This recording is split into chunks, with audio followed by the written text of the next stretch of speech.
Welcome back to episode 21 of Wyandot Lake.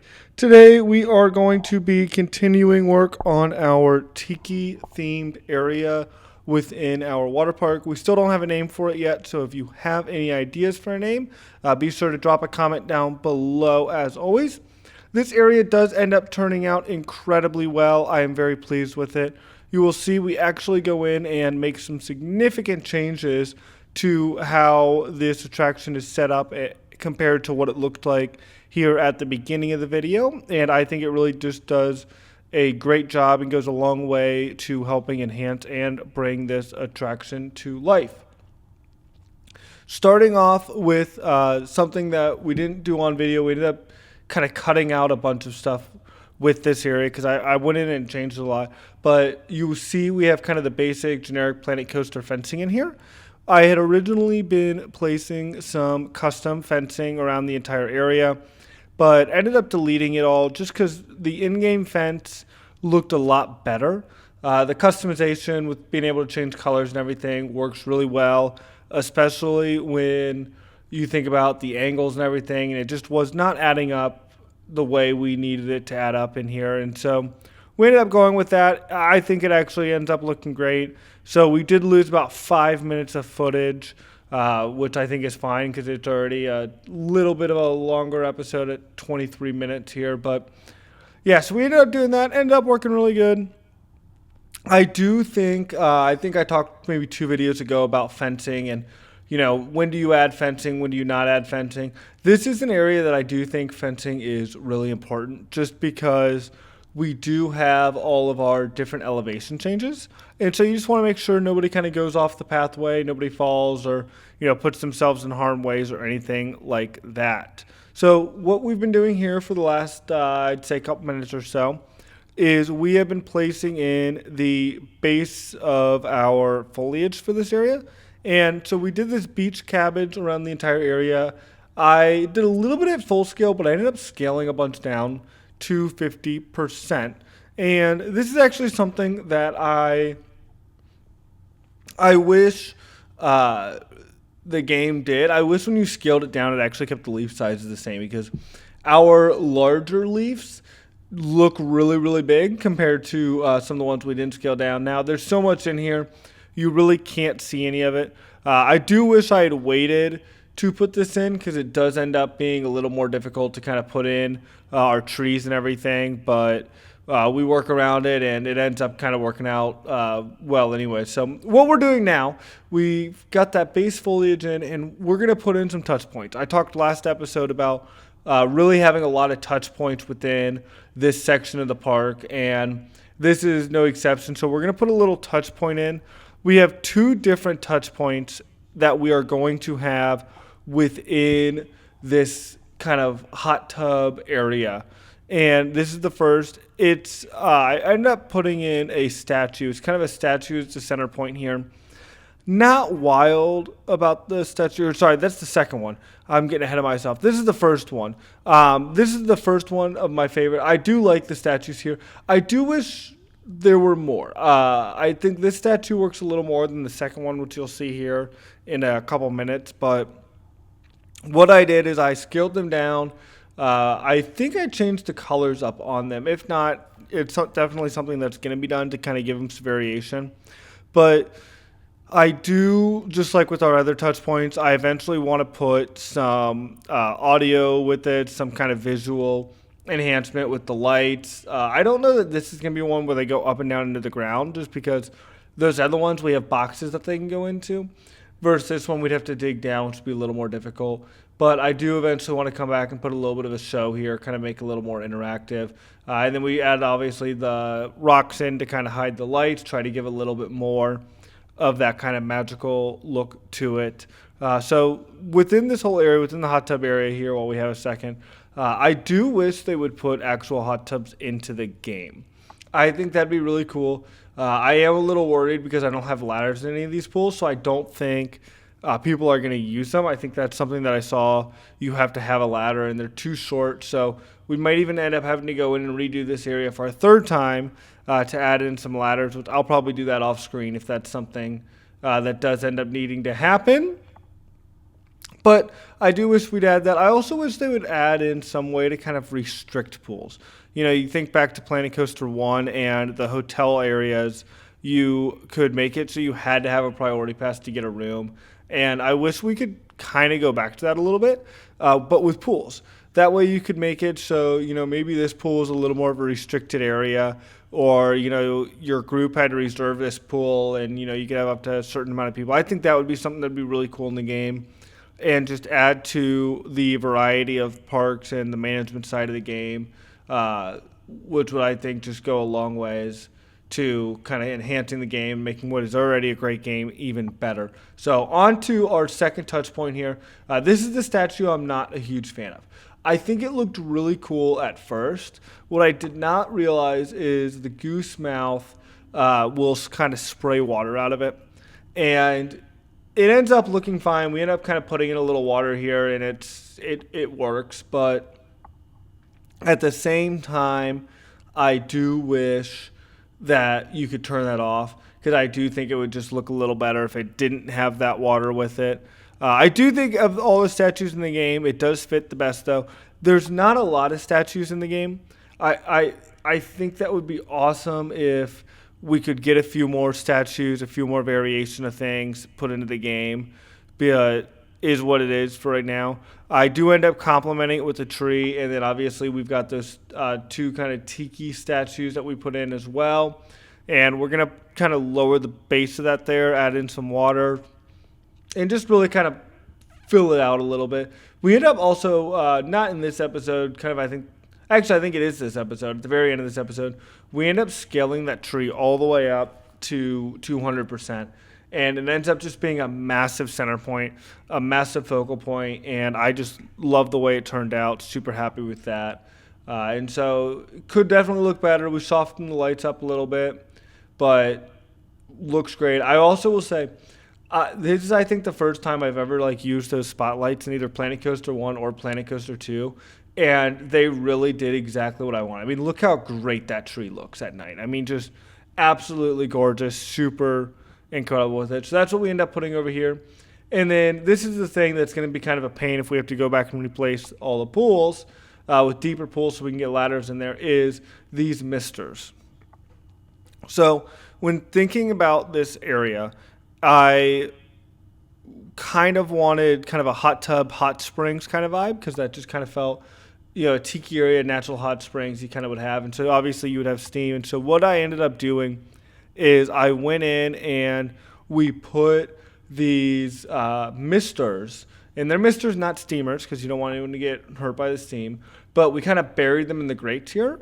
And so now you've got this beautiful mist that kind of adds a little mystery to the area, and I think just looks absolutely incredible and just goes a long way towards kind of really fitting the theme of the area that we are trying to kind of get the feel of here. I do want to talk about the area in general, because I touched on this a little bit a second ago, but I talked about kind of a hot springs kind of feel. So in the spirit of trying to make each pool an attraction itself, I spent some time thinking about the story of this area, and what I decided is there really wasn't a story. And so that is why I decided to kind of go back in and revamp this entire area to really kind of bring it to life and give it a great feel. And so being hot tubs, I wanted it something that would be natural, that could kind of maybe be on an island, have a little bit of a tiki vibe to it. And that is kind of how I got to the idea of doing a hot spring kind of themed area. And so what does a hot spring look like? Well, it's, mist, it's steam, it's warm colors, it's heavy foliage and shade. And so those are all elements that we end up going back through and trying to incorporate into this area. And I think it does a fantastic job at taking what I don't want to say was a bad area, but an area that was definitely not on par with our vision for the park and everything else that we had done in the park so far, and really just takes it to that next level and super thrilled with how it came out and everything like that. So we talked about shade a second ago, and one of the things that we do is we end up building in these huts. And I realized that because of how we place the foliage, there really wasn't going to be an opportunity to place a ton of shade around these hot tubs, which obviously with sunburns is a really big deal in this game. And so I ended up creating these huts. It also gives a little bit more of a sense of luxury, which is something that I really want because, say, you ever have the ability to kind of reserve pools in the game, this is an area where I think you could see there being, maybe a little thing at the front and people have to reserve hot tubs. So that's what we end up doing, and that's the inspiration here. It gives a little bit of shade. It also, we have this little hole in the top, which will allow some sunlight to get in. It also acts as a filter to allow for the mist to kind of make its way out. It won't get trapped in there. But that's what we end up going with. We are also going to add in a couple different lightings. We add in these orange lights, which I believe we set to be on all the time because of the shade. Some of the lights we have on all the time, some of the lights we do not. I think these are some of the ones we have on all the time. And then the ones that kind of go on and off are the string lights, which we're going to add in here in a second. I will say, I was working with the string lights yesterday in the game, and it almost feels like they dimmed them. I don't know. Let me know if you feel the same way, but I feel like they put off a ton of light when the game first came out, and now you don't see that. So kind of annoying because we are getting back to the point where you're going to have an actual light with them. But it's what it is. I will say I do love being able to adjust the lights when they are on and off, whether they are on all day or off all day. And it actually gave me an idea, something that I think could be really cool to see in the game. And I think that would be making lights cost money and also making it so lights had to be within one of the electrical circles and used some kind of electrical power, right? Maybe it was even a tenth, maybe even a quarter of one of the little power things for each light. But I think that would go a long way to enhancing it and then costing money as well. Running a light all day is much more expensive than at night. Running a spotlight in general for 2 hours is much more expensive than running string lights for 2 hours. I think it'd be really cool where, maybe they cost 25 cents a month, right? 50 cents a month, kind of like with speakers in the first game. But I think that would be super great to enhancing it. And then also making it so guests won't walk through areas at night without lighting. That's a safety thing. And you think about, when you go to a park, you don't want to walk through an area at night that's not lit up. And even in general, walking down the street. And so I think that would be super cool to kind of add that feature into the game. And currently, there's a lot of money that's flowing in and very little cost challenges. And this would just, I think, go a long way to enhancing that, which I think would just be great, an amazing job. So going back to the foliage of this area, I have always wanted to place some rock work along the side here to try to add some depth and character to the terrain. And I've wanted to do that in other projects I've worked on within Planet Coaster 1. And I just never have. So this is really my first time I've ever attempted this. And I am blown away by just how incredible it looks. I'm going to end up doing this whole area all the way around. And it's definitely expensive. Like, really expensive. I mean, just insane how expensive it is. But I think it does really enhance the entire area and goes a long way to just kind of really bringing it to life and, taking A minus area to an A plus area. So super thrilled with the rock work here. And this is where you'll see here in a second, I wish I had not placed all of that foliage yet, because we're going to go in and we're going to try to add trees, and we just really struggle to be able to do that here. But we'll get to that in a minute because I want to talk a little bit about the expense because I'm looking at the screen here and I'm seeing like $300, $100, whatever the cost is for these. Full confession, I've got a TV that I watch the video of this on while I record. It's connected to my computer monitor, but the graphics on it aren't great, and so I can't really read the little numbers when it's saying how expensive these are. Part of that also is just the video is a little bit smaller. It's not full screen or anything like that. But I was thinking about the finance aspect of this the other day, and something that I was thinking about is this really will end up being probably our most expensive area to date because you can already see with the rocks, like we're spending a lot of money here. And then when we go into our next area, which we'll talk a little bit about at the end of the episode here, which looks just incredible. I've been working on that the last couple of days and I'm just thrilled with it. But there are elements in there that are going to cost the same as it would cost to build an actual slide, which is just insane to me to think about. But it is what it is. I do need to go back in. This is something that I realized right at the end. But I do need to go back in and edit these huts because I left them as this gray color. And you can see right there, you are right on the path. There's really not a way to hide it. I think I'm going to go in and put some ivy on to try and hide it. But what ends up happening is you still have this gray building. And so I need to go back in and paint them green just to enhance it a little bit more and try to hide a little bit as much as we can. I mean, we're not really going to be able to, but we can try at least a little bit. I will say also that is maybe one of the things I'm not super thrilled about with this area is the placement of the foliage. I placed all this down at the beginning and it just made it really, really difficult to place the plants that I wanted. And you end up where there's multiple areas. And part of this is because it's just the variation in height. But you can see the back areas a little more than I would like to.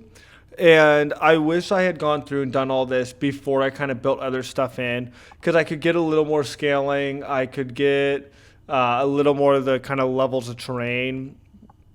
And what we end up doing is we place a higher fence in a couple areas to try and hide it. But some places we still end up lacking. And so we may even have to go back in and edit kind of the back of house a little bit. Maybe place some generic big trees in there to kind of hide everything. And when you narrow the elevation like this, or you narrow the space along the edges with higher elevation, this does happen, is what it is. But I generally have been trying to follow kind of the 3 levels of hiding stuff where you start at ground level and then you have kind of behind that kind of a medium level and then a high level behind it to add some depth, which should help with hiding everything kind of on the backside also. But you can see we walk through here and you can really see into the area. And we do end up adding a little bit of foliage, a little more foliage just to kind of try and deal with that. But it's just not great. So that is the one kind of downside I will say to this area. The plus side from a guest perspective is this big lot here is what would be our staging lot for new construction. And so it does give a nice little view to people looking to kind of get an idea of maybe what's next coming to the park. And I'm looking now, and I got to get rid of that railing there. But this ends up being the sign for our area. And with the amount of rock within this area and the steam on the hot tubs, I thought a little bit of like a rock cauldron would look really, really good here. And so that's what we end up doing. We're going to eventually place in some mist and water features to give it kind of a steam boiling look to kind of convey what the attraction is. And you do see the attraction's name there. I spelled it wrong at first. We do fix that. But it is Uiwai, which is a Hawaiian term which means heavy fog or mist, which is just, I mean, absolutely perfect for this area. I mean, tell me a name that would be better than that, just given what this is. And the storyline that I kind of came up with is when the springs were first discovered, they noticed that there was this heavy mist, and so it was originally known as Uiwai Hideaway, given its removal from the path and its definition, therefore, of being a hideaway. But over the years, as it became more popular, it eventually became known as simply Uiwai. And so that is how it got its name. And we end up placing in some of these kind of bottom of the fountains as well there into the cauldron. And I will say the sign ended up being way easier to build than I was expecting. The wood piece, the curved piece, ended up being perfect size and contacts the rock in multiple places. And so it's secure. It's not just floating. And it looks great. The only thing I'm still iffy on is the colors of the sign. But that is quite literally it. And we moved a lot of the torches out from the hot tubs, and we've got them just kind of sitting on the pathway. We're going to use those. I just didn't want to have to pay again for them. And so we end up moving a couple of those over, which does a great job lighting it up at night, which looks great. So I do spend a good time here, a good amount of time, I should say, trying to get and hide the backstage area. It was probably about an actual hour of real time. And I still do need to do some touch-ups, but it ends up looking fine. Again, it's not great, but it is fine. So I do want to go talk about the torches for a second, because you'll notice the torches are no longer around the pool. And this is part of the reasoning behind why I redid the area in terms of putting in those huts. And you can see here, we paint the fence, which does also help kind of hide the area behind it. But going back to the torches, and this is part of why I did the huts, is the torches just didn't work for me. I thought they looked really cool, but I was like, this feels like a fire hazard, right? With the level of foliage and everything we want around it, sparks can just fly off and everything. And so that is why I moved them. And we're going to use them. That's why we didn't delete them. And because of the cost factor of obviously having a limited budget, we wanted to make sure that we took advantage of having those, especially since we were going to use them. So that's why they're in the middle of the path. And that is also kind of what inspired us to do the hut that you ended up seeing there. So in our next area, we are going to be moving on to a pool that's going to be more result or adult oriented. We're going to begin it with building some cabanas that guests can rent out, as well as working on a little mini water slide. Slowly but surely, we are working through this section of the park, and soon enough, in just a couple more episodes, we'll be building our largest slide complex ever. If you're still with us and haven't subscribed yet, I would love it if you took a second to do so. And of course, drop a like and a comment below. Enjoy the last few seconds of this video, and I will see you next week.